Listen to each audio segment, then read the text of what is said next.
नमस्कार. जय महाराष्ट्र.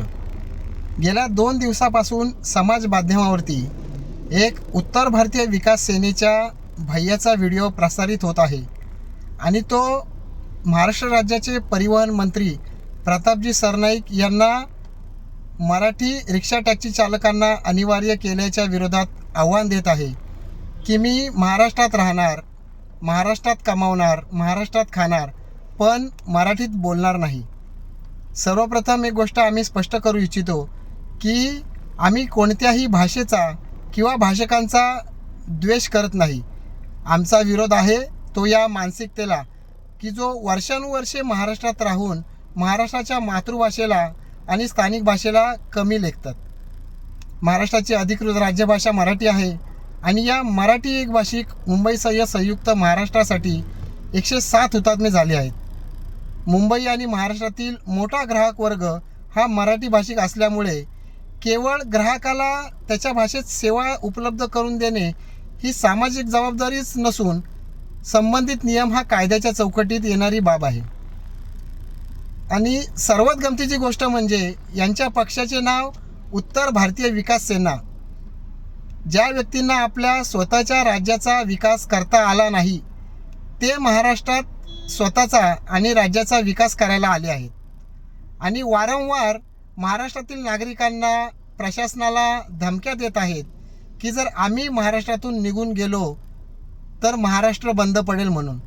तर त्या सर्व परप्रांतीयांना आम्हाला सांगायचे आहे की तुम्ही आधी इथून निघून जा. आमचा महाराष्ट्र कसा चालवायचा ते आम्ही बघून घेऊ.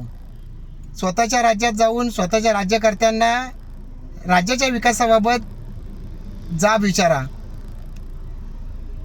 आमच्या माहितीनुसार हा संजय दुबे ऐरोली परिसरात वास्तव्यास आहे.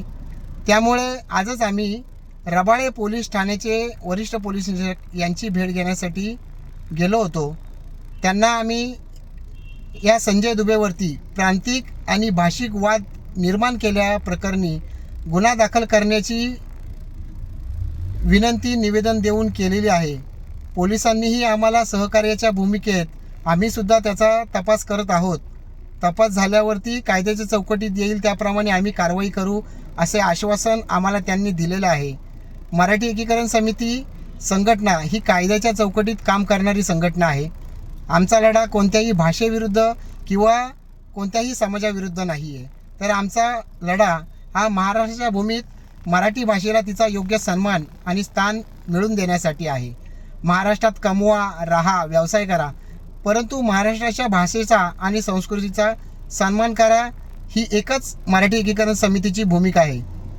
तर भाजपचे हाजी अरफत यांनीसुद्धा शासनाला आणि परिवहन विभागाला धमकीच दिली आहे की आणखी 3 वर्षाचा कालावधी रिक्षा चालकांना देण्यात यावा मराठी शिकण्यासाठी. मराठी एकीकरण समितीच्या माध्यमातून आम्ही त्यांना हा प्रश्न विचारू इच्छितो की जे जवळपास 25-30 वर्षापासून महाराष्ट्रात वास्तव्य करत आहेत, या कालावधीत मराठी शिकले नाही. त्यानंतर 3 महिन्याचा कालावधी शासनाने त्यांना दिला, त्या काळात मराठी शिकले नाहीत, तर पुढील 3 महिन्यात ते मराठी शिकतील याची जबाबदारी तुम्ही घेणार आहात का? कारण की संजय दुबे याच्यासारख्या मानसिकतेच्या लोकांचा तुम्ही काय करणार आहात? आणि ते जर मराठी शिकले नाहीत तर पुन्हा 3 महिन्यानंतर तुम्ही आज जशी धमकी देत आहात रस्त्यावर उतरण्याची, त्याप्रमाणे रस्त्यावर उतरून आंदोलन करणार आहात का? आम्ही महाराष्ट्र शासनाला आणि परिवहन विभागाला विनंती करतो त्यांनी आपली कारवाई सुरू ठेवावी. जर कुणी तुम्हाला रस्त्यावर उतरून आंदोलन करण्याच्या धमक्या देत असेल तर महाराष्ट्रातील 12 कोटी मराठी जनता आपल्या पाठीशी उभी आहे. तुमच्या शासनाच्या या निर्णयाच्या समर्थनार्थ आम्हीसुद्धा रस्त्यावर उतरून आपल्याला पाठिंबा देऊ.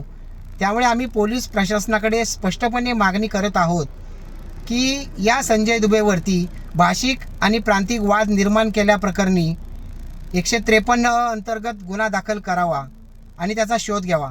अन्यथा आम्ही मराठी एकीकरण समितीच्या माध्यमातून या संजय दुबेचा शोध घेऊ आणि त्याचे तोंड काळे करून त्याला पोलीस ठाण्यामध्ये आणून जमा करू. धन्यवाद. जय महाराष्ट्र, जय मराठी.